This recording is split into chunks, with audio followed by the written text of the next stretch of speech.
रहनुमा PTI असद कैसर ने हुकूमत से मुज़ाकरात का अहवाल बता दिया। कहा कि जेलों में कैद वर्कर पर बातचीत हुई है। जुडिशल कमीशन की तश्कील के हवाले से भी मुतालबा सामने रखा गया।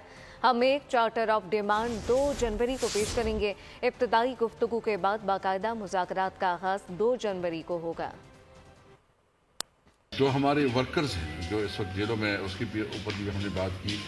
हमारा मुतालबा है कि सुप्रीम कोर्ट की सीनियर तरीन जज की जो है ना वो जुडिशल कमीशन बनाया जाए। एक प्रॉपर चार्टर ऑफ डिमांड हम बनाएंगे और 2 तारीख को जो हमारी मीटिंग है उसमें हम पूरा अपना जो हमारा जो भी डिमांड्स है जो भी है उसमें रखेंगे।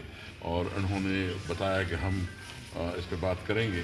बहरहाल चूँकि बाकायदा हमारी मुज़ाकरात जो है ना वो 2 जनवरी की शुरू होंगी। आज जो है ना एक इनिशियल डिस्कशन हुई है, लेकिन डिटेल डिस्कशन जो है ना इंशाल्लाह 2 जनवरी से शुरू होगी। सब्सक्राइब करें और बेल दबाएं ताकि कोई खबर रह न जाए।